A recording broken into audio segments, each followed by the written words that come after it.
자, 225페이지죠. 어학입니다. 자, 225페이지 이제 보시면, 자, 우리 문제 7번 있죠. 7번도 괜찮습니다. 별표 하나 쳐놓으시면은, 자, 옳은 걸 찾으라고 그랬죠. 정답은 1번이죠. 자, 우리가 새로운 정보가 얼마만큼 지체 없이 가격에 반영되는가를 시장의 효율성이라고 하고, 정보가 지체 없이 가치에 반영되는 시장을 효율적 시장이라고 해요. 정답은 1번이 정답이다. 그 다음에 2번은 강성은 무조건 초과인을 얻기가 어렵습니다. 그래서 강성은 이미 모든 정보가 가격에 반영이 돼 있어서 투자 분석만 잘해도 정상 이상 초과인 얻기가 쉽다. 자, 강성이 나오면 무조건 초과인 얻기가 어렵다고 보셔야 돼요. 자, 우리가 정보라는 자체가 다 틀리기 때문에 어떠한 형태의 효율적 시장이 부동산 시장이 존재하는 가는 나라마다 비슷하다? 다 틀리겠죠. 그 다음에 과거의 정보를 가지고 투자 분석을 하는 것을 기술적 분석이라고 하죠. 약성은 기술적 분석으로는 초과인을 얻기가 쉽지가 않죠. 그 다음에 중강성도 새로운 정보가 공표되는 즉시 가격에 반영되는 시장으로 공표된 자료를 토대로 투자 분석을 하면 초과인을 얻기가 쉽지가 않습니다. 근데 중강성은 초과인을 누릴 수는 있어요. 미래 정보를 얻으면 초과인을 누릴 수 있다. 정답은 1번이다. 이렇게 잡으시고요. 그 다음에 8번 문제는 뭐 간단한 문제죠. 8번을 보시면은 그 8번의 정답은 5번이죠. 자, 가격이 상승하게 되면 구매자가 아니라 판매자 주도 시장이죠. 이게 올라가니까 정답은 5번이다. 이렇게 해가지고 자, 9번. 자, 다음 중 틀린 거 갑니다. 우리가 이거는 이제 부동산 시장에서 건설 노동자 임금이 상승하면 생산 요소에 대한 근로자의 임금이잖아요. 생산비가 증가하니까 그만큼 공급이 감소하겠죠. 당연합니다. 9번은 1번. 자, 10번에 갑니다. 부동산 시장의 특성과 기능에 관한 설명 중 옳은 것은, 자, 이것도 문제 괜찮습니다. 별표 쳐놓으십시오. 자, 이거는 이제 아까랑 반대로 1번을 맞겠는데요. 자, 부동산 시장은 수요와 공급이 조절이 쉽지가 않아서 단기적으로 가격이 왜곡된다는 게 맞죠. 자, 2번. 부동산 시장은 다수가 아니라 소수예요. 소수의 판매자와 소수의 구매자가 존재한다. 이렇게 갔어야죠. 그 정답은 우리가 1번이 맞고 2번이 틀렸고, 개별성 때문에 조직화가 안 돼 있어요. 이 시장이 조직화 가능하다? 아닙니다. 개별성 때문에 시장이 조직화를 곤란하게 한다. 그 다음에 부동산 거래는 굉장히 비공개라고 제가 요약 때 얘기했죠. 그러다 보니까 은밀하게 이루어지니까 굉장히 고도의 사적인 경향이 많고요. 자, 부동산 시장은 지역마다 틀려요. 국지성 때문에 균질적인 가격이 형성되기가 곤란하죠. 그래서 지역마다 다르기 때문에 정답은 1번이다. 자, 11번. 자, 틀린 거 갑니다. 5번이죠. 대부분 시장은 우리 부동산은 중강성이죠. 강성은 이론상이에요. 그렇기 때문에 시장 참여자들이 중강성 효율적 시장이라면 미래의 정보를 가지고 시장 참여자들이 초과인을 누릴 수도 있다라고 하셔야죠. 정답은 5번이다. 자, 10번 갑니다. 자, 부동산 시장에 관한 설명 중 틀린 거. 자, 거의 문제가 비슷비슷해요. 5번을 가시면 앞쪽에서 봤지만 부동산 시장은 국지성으로 인해서 동일한 가격이 형성이 됩니까? 자, 우리가 상식적으로 강남하고 강북이 다 다르잖아요, 가격이. 그래서 유사한 부동산이라도 똑같은 레미안 아파트를 32평 아파트를 우리가 삼성에서 만들었다고 하더라도 자, 지역마다 분양가가 다르고 다 다릅니다. 그래서 동일한 가격이 형성되기가 힘들죠. 자, 그 다음에 우리가 13번으로 가시면 자, 정답은 틀린 것은 3번인데 비공개라는 자체는 비동질성 때문에 개별성 때문에 그렇죠. 비가용성 때문에 그런 게 아니죠. 그죠? 그래서 이렇게 해서 우리가 3번이 정답이다. 자, 그렇게 가시고요. 자, 14번 갑니다. 자, 주택의 여가 과정을 이제 물어봤죠. 자, 우리가 4번을 보시면은 일단은 그 주택의 하향 여가는 소득 증가로 인해 저가주택에 대한 수요가 감소되었을 때 나타난다. 자, 여기 이제 문제가 좀 발생이 됐어요. 그래서 자, 요거는 이제 조금 문제가 발생됐던 문제이기 때문에 제가 조금 수정을 좀 해드리도록 하겠습니다. 자, 요거는 문제가 됐던 게 소득의 증가를 봤을 때 도대체 누가 소득이 증가했냐라는 자체를 놓고 좀 이의시청이 들어갔던 문제예요. 그래서 제가 그냥 발표됐던 거는 4번이 발표인데, 자, 우리가 하향여가가 소득이 증가한다는 것은 저소득이 증가했다는 것을 넣어놔야 된다는 얘기죠. 그래서 문제가 됐던 문제였습니다. 그래서 저소득이 증가를 하게 되면 그 보조금을 지급하게 되면 소득이 인해서 저가주택 수요가 증가가 되겠죠. 그래서 여기서 우리가 저소득층이 꼭 들어가야 된다는 걸 꼭 말씀드리고 싶어요. 계속 문제가 됐었기 때문에 제가 안 고쳐놓고 여러분한테 이제 얘기를 한 거죠. 그래서 이쪽 파트는 조금 이제 그 고소득층, 저소득층에 명시된 명시적 언급이 없어서 소득 증가에 대한 효과를 구분하지 않는 거기 때문에 정답 처리가 다 됐어요. 없음을 처리했습니다. 그래서 고소득층의 경우는 소득이 증가한 경우는 또 고가주택이 이동하고 이에 따른 저가주택 수요가 감소할 수도 있잖아요. 하향화가 일어날 수도 있습니다. 그래서 논란이 되기 때문에 이제는 저소득이라는 것을 조금 얘기를 해줘야 될 것 같은 생각이 들어요. 그래서 저소득이 들어가야 저가주택 수요가 증가한다. 그래서 그렇게 해서 좀 고쳐주시고요. 그래서 이 14번 문제가 논란이 됐기 때문에 거의 이제 최근의 경향은 주거분리 쪽으로 많이 나와요. 자, 그러면은 일단은 15번은 자, 소득 증가로 인해서 이것도 마찬가지입니다. 논란이 되기 때문에 이것도 15회 때는 이시청이 안 들어갔었거든요. 그래서 이제 이것도 어때요? 소득이 증가라는 자체가 저소득층의 소득이 증가해서 저가주택 수요가 증가했다. 하향여가가 되겠죠. 그래서 우리가 어떻습니까? 이 상향여가 같은 경우는 저급주택이 수선되거나 재개발 때 상위계층을 사용하는 게 상향여가잖아요. 그래서 이것도 이게 만약에 하향여가로 고치려면 저소득층의 소득이 증가했다라고 해야 맞는 거죠. 그래서 논란이 좀 됐으니까 이것도 문제가 좀 될 수가 있어요. 마찬가지로 자 16번에 3번을 보시면은 소득의 증가라는 것도 저소득층에 대한 증가가 돼야 우리가 저소가 주택에 대한 수요가 증가한다 이렇게 가져야 되니까 이것도 좀 문제가 되니까 요 15, 16대는 좀 이 시청이 안 들어갔거든요. 그래서 그때 당시는 그냥 정답 처리를 했었는데 문제가 됐기 때문에 이건 아마 출제원들이 다시 한번 생각해 볼 겁니다. 자, 그래서 한번 제가 그걸 보여드리기 위해서 문제를 해드렸으니까 이렇게 보시고요. 17번 문제 갑니다. 그래서 자 틀린 것을 보시면은 상위 계층이 하위 계층으로 내려가는 건 하향여가죠. 그래서 정답은 1번이 정답이고요. 자 18번 여가과정에 대한 설명 틀린 것은 자 우리가 18번의 정답은 5번인데요. 자 이렇게 볼게요. 저소득층이 있는데 저소득층이 들어갔다고 해서 침입도 아니고 하향여가도 아닙니다. 마찬가지로 자 고소득층이 있는데 고소득층이 들어간다고 해서 우리가 이거는 상향 하향이 아니죠. 그럼 우리가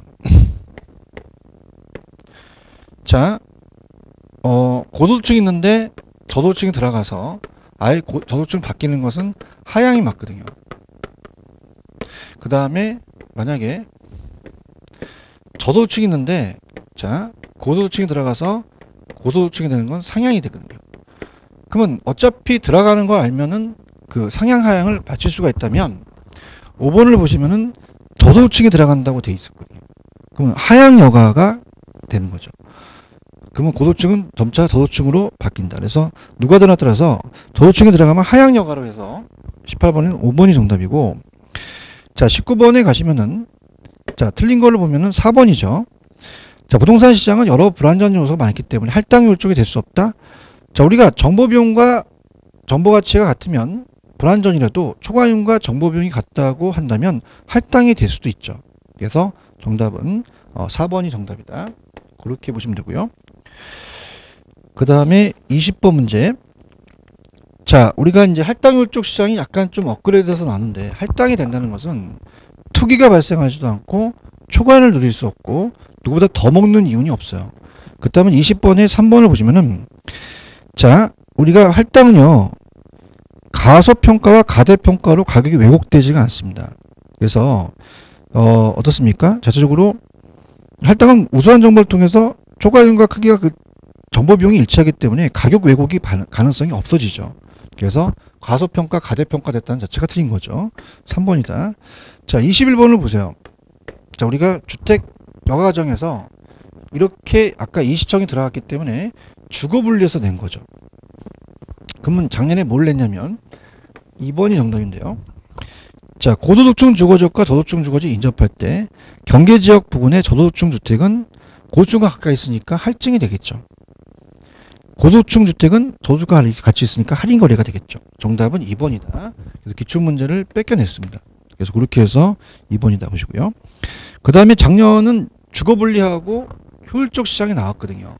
그래서 아까 전 시간에 얘기했지만 효율적 시장 하나, 주택시장 영어 과정 하나 이렇게 두 가지 정도 뜰 수가 있고, 만약에 뜬다면 특성하고 기능인데, 자, 그건 이제 좀 약하고 이 두 가지에서 뜰 가능성이 커요. 그래서 꼭 염리 공부를 해 놓으시면, 자, 22번은 우리가 부동산 시장의 효율성에 관한 설명에 틀린 것은 4번이죠. 약성은 어떻게 돼요? 현재 가치에 대한 과거의 역사적 자료를 분석해서, 얘는 과거를 분석하는 기술적 분석을 한다면 정상 이윤을 초과하는 초과이윤을 획득할 수가 없다고 하셔야죠. 그죠? 그래서 이따가 틀렸습니다. 정답은 4번이다. 그렇게 가시고요. 자, 그 다음에 이제 입지 파트는 출제 빈도가 그렇게 높진 않아요. 그래서 우리가 입지 파트가, 물론 기출은 제가 다 해놨는데, 입지 파트는 나온다면은 한 문제에서 두 문제밖에 안 뜹니다. 그래서 굉장히 그 입지 파트는, 입주론 파트는 굉장히 문제 빈도가 낮거든요. 그래서 안 나오거나 한 문제이기 때문에, 자, 이론은 제가 찍어드리는 걸로 가시고, 특히 상업 입지에서 계산 문제가 출제가 돼요. 여러분이 계산을 혼자 잡기는 굉장히 어렵습니다. 그래서 제가 문제풀이에 대한 기출 문제풀이에서 여러분이 해설이 다 있기 때문에 그 해설대로 그냥 간다는 것보다도 이 정보가치의 전 시간에 제가 조금 그 편법을 이용해서 풀어드린 게 있잖아요. 그래서 이것도 이제 입지 파트도 제가 이제 나오는 부분만 여러분한테 체크를 할 테니까 그렇게 저랑 따라오시면 돼요. 자, 그래서 일단은 가볼게요. 자, 내용으로 본다면 이제 일단 페이지로서는 몇 페이지로 가시냐면, 요약집. 제가 요약 강의를 하면서 어디를 제가 강의했냐면, 페이지 가시면 이제 그 중간중간은 계산 문제 제가 문제에서 해드린다고 말씀을 드렸잖아요. 그래서 입지 파트는 페이지로는 우리가 231페이지서부터 이제 들어갈 겁니다. 2, 3, 1. 자, 그래서 입지 파트에 이제 농업, 공업, 그 다음에 어때요? 상업 입지가 있는데, 강의를 이제 들었다는 가정하에서 우리가 바로 이제 들어갈게요. 나올 수 있는 것만 좀 찍어드리도록 하겠습니다. 계산은 좀 같이 풀도록 하고요. 자, 236입니다. 문제집. 자, 1번 문제 갑니다. 다음은 상업지의 입지 선정에 대한 설명인데, 틀린 것은, 자, 우리가 상업지에서 4번이 내일리는 XY 도시 사이에 거주하는 소비자에 대해서 미치는 영향력의 크기가 있어요. 그래서 정리를 해 주시면, 내일리의 소매 인력 법칙에서, 이건 계산 문제도 이제 먹히는데요.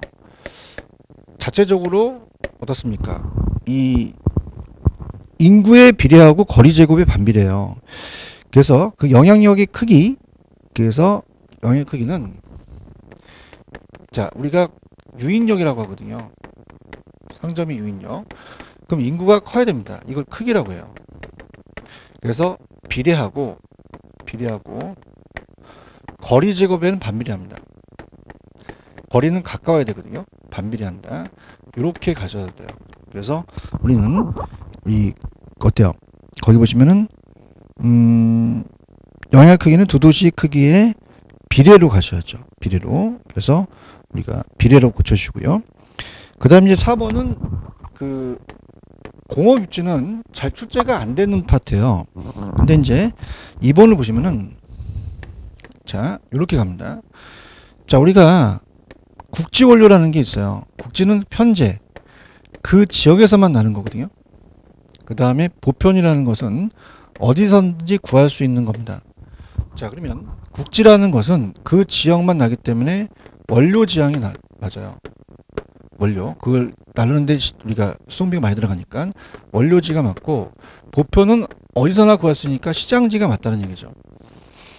그럼 국지 원료는 원료 무게가 무겁습니다. 그죠? 우리가 예를 들어서 이 돌침대 같은 거는 원석 같은 게 무겁잖아요. 제품이 가볍고. 자, 그렇기 때문에 원료가 무겁고, 자, 제품이 가벼워요. 그래서 원료 쪽으로 이제 수송비가 많이 우리가 쏠리니까 글로 가자는 얘기죠. 그럼 이쪽으로 가면서 중량이 계속 감소합니다. 그리고 자, 보편은 물과 공기는 어디서나 구할 수 있으니까 시장이 낮다는 얘기죠. 자, 이건 청량우나 맥주 같은 경우는 이제 제품이 많이 들어가니까 제품 무게가 무겁고 원료 무게가 가볍다는 얘기예요. 그럼 중량이 증가산업이거든요. 증가산업. 자, 그러면 이게 2번 문제를 보시면은 보편은 시장이 맞아요. 근데 원료니까 틀렸지. 그러면 보편보다는 국지 원료라고 적어 놓으셔야 돼요. 그죠? 그 다음에 이제 이 중량 증가인데, 그러면 이렇게 갑니다. 요걸 맞추려면은 약간 좀 편법인데, 자, 우리가 국감원이라고 암기하세요. 국감원. 자, 국가를 감시하는 소비자 보호원입니다.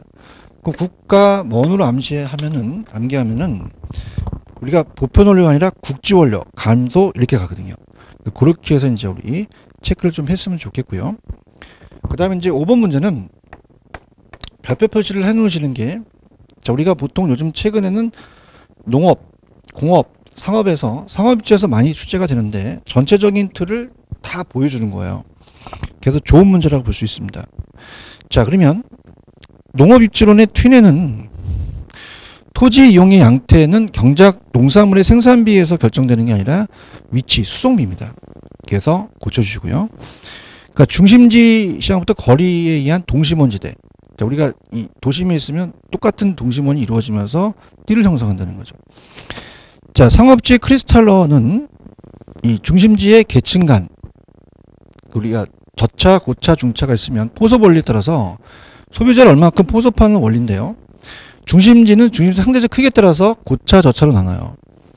그럼 고차일수록 저차보다 더 어떻게 돼요? 멀죠. 대학교와 대학교가 더 멀고요. 자, 규모도 더 큽니다. 다양한 기능을 더 하죠. 그래서 2번이 우리가 어떻습니까? 보게 되면 고차가 저차보다 중심지 간의 거리가 더 멀고 규모가 크며 다양한 기능을 한다.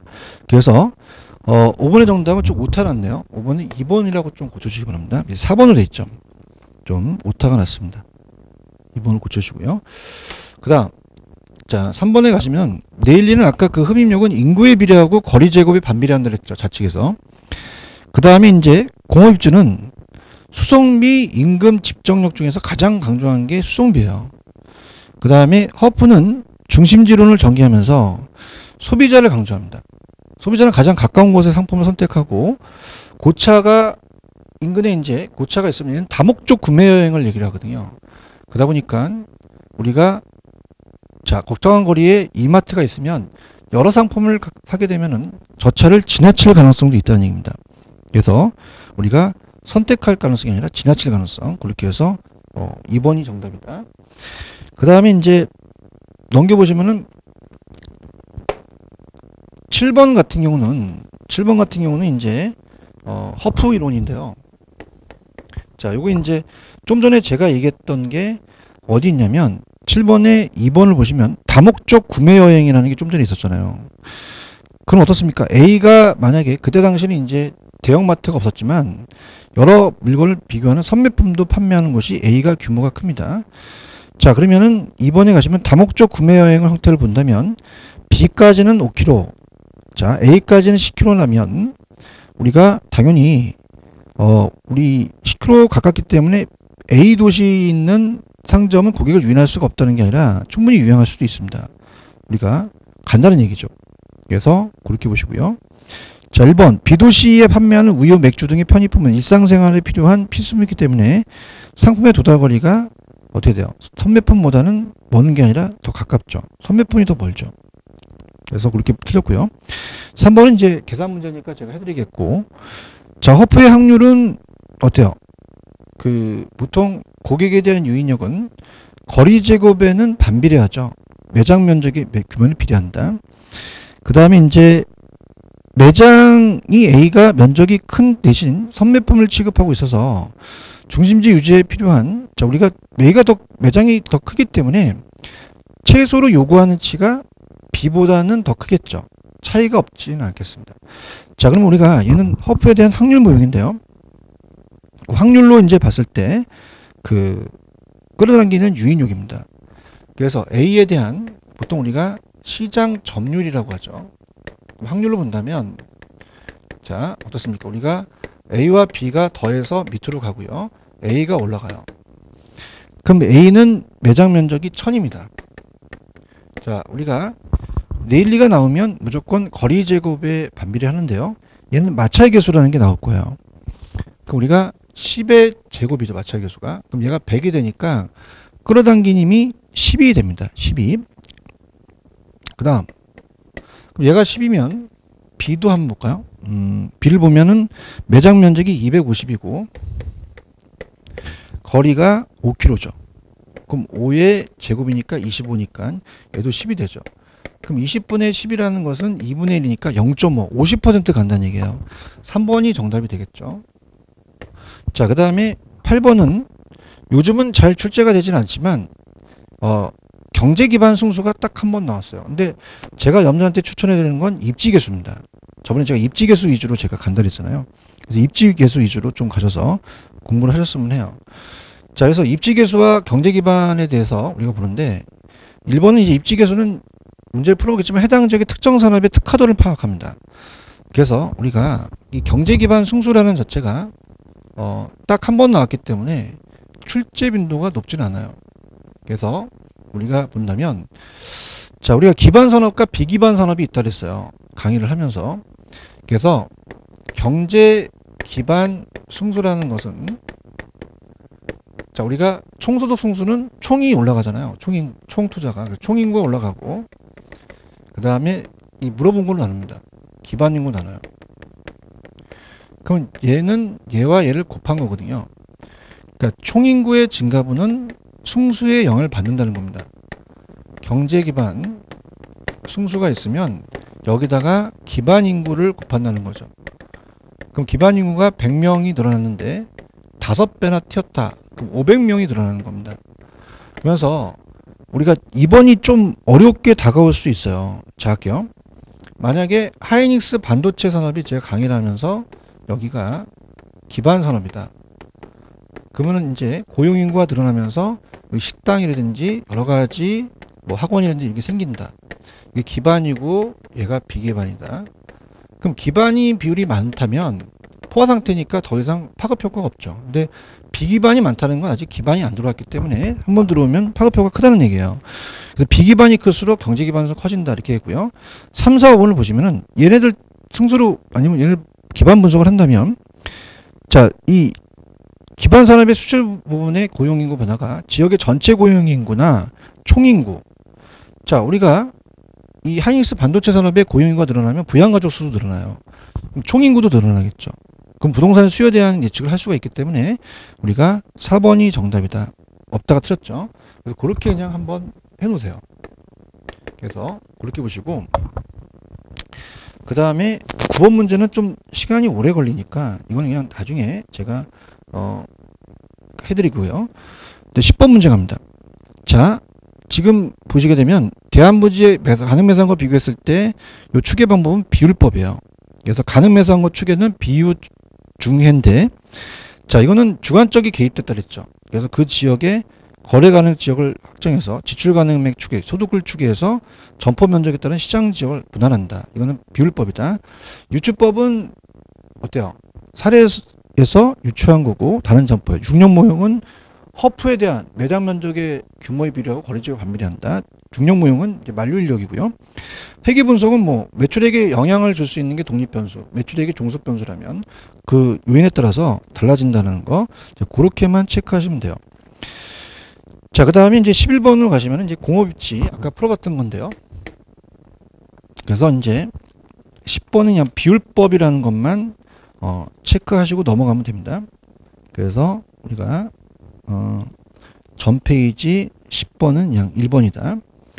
자, 11번은 자, 공업입지는 이것도 핵심만 잡으시면 자, 원료 무게와 부피에 대해서 기억, 제품의 무게가 부피가 크다. 제품이 크면은 이거는 중량 증가니까 시장 지향입니다. 그 다음에 기술 연관성이 높고 기술 정보시설 원료 등의 공동을 통해서 비용 절감한다는 것은 자 이거는 수송비 비중이 적고 기술 연관성이 높다는 것이 모여 있는 거예요. 직접 지향이죠. 그래서 2번이 정답입니다. 기억은 시장, 니은은 직접. 그래서 2번이 정답이다. 자, 12번 갑니다. 자, 다음 중 틀린 것은, 자, 우리가 2번인데요. 소매 중력 법칙에 따르면 소비자에 대한 유인력은 상점의 규모가 클수록 커요. 그죠? 근데 거리는 가까울수록 커지는 거죠. 당연히 틀렸습니다. 정답은 2번이다. 자, 13번. 자, 제가 요약 강의했을 때 크리스탈로는 유사한 상품을 취급하는 점포 서로 인접해 있는 경우를 잘 설명하지 못했죠. 그래서 우리가 가까운 곳은 근린상가, 먼 곳은 지역상가, 그러면서 쇼핑센터에 대한 출연에 대한 것을 설명하지 못했어요.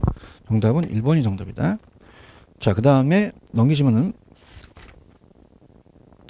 자, 입지계수라는 게 있죠. 그래서 입지계수가 이제 우리가 시험 문제가 출제가 이제 거의 딱 3번 됐는데요.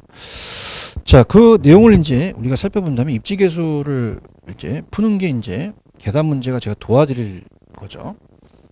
보시게 되면, 자, 우리가 계산을 하라는 것은 계산을 하고 또 계산을 하지 않는 것은 또 푸는 방법이 있어요.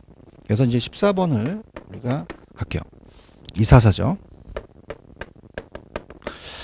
자, 가게 되면은, 자, 우리가 A, B가 지역이 그 위에 있으면 밑에서 올라가게 됩니다. 옆에 있으면 옆으로 가게 되는 거죠. 자, 그래서 A 지역에 대한 입지계수, 부동산에 대한 거죠. 부동산만 봤을 때 입지계수입니다. 자, 그러면 요거는 이제 하나만 구하는 거니까 이제 표는 제가 안 그릴게요. 자, 그러면 요거는 옆에 밑에가 이제 300 전체에서 100이 차지해요. 300에서 100. 그 다음에 전국, 지역이 올라가죠. 전국이 내려옵니다. 그러면 전국은 얼마에서 얼마요? 900에서 500이 되겠죠. 밑에서 올라가니까. 900에서 500이다. 이걸 주어집니다. 그럼 3, 5, 15가 내려오고요. 9가 올라가죠. 그래서 이제 학교 다닐 때 이렇게 배우셨죠. 그래서 이제 그 계산 방식은 뭐 개인마다 다 틀리겠는데, 자, 우리가 그래서 9를 나누기 15로 한다면 9 나누기 15는 0. 우리가 6이 되겠죠. 9 나누기 15를 한다면, 그래서 어떻게 됩니까? 자, 3, 5, 15, 9가 이제 올라간다는 거죠. 9 나누기 15, 0.6이 되죠. 그 정답은 2번이다. 이렇게 해서 나왔어요. 근데 이제 요건 하나만 구하고 여러 가지를 구하는 게 있거든요. 그래서 이건 제가 묶어서 문제를 풀어드리도록 하고요. 자, 그렇다면 이제 그 간단한 거 먼저 한 다음에 15번 한 다음에 입지계수는 다음에 제가 시간에 넘기도록 하겠습니다. 자, 15번에 2번을 보시면 일반적으로 상품 및 서비스의 구입 빈도나 상권의 규모. 자, 구입 빈도하고 상권의 규모는 반비례해요. 상권의 규모는 반비례다. 자, 예를 들어서 우리가 그 대형마트가 있고요. 고차가 있고 저차, 구멍가게가 있어요. 그러면 구멍가게는 자주 왔다 갔다 하는데 상권의 규모는 작습니다. 대형마트는 구입 빈도는 작지만 상권의 규모는 커요. 그럼 상권의 빈도가 낮다 그랬잖아요. 그럼 상권의 규모는 크다. 이렇게 했어야죠. 이렇게 해서 정리해 주시고요. 자, 네일리도 있고 컨버스, 그 다음에 이렇게 해서 이제 우리가 구성이 되고요. 그 다음에 이제 여러분들이 일단은 249페이지에 20번 문제입니다.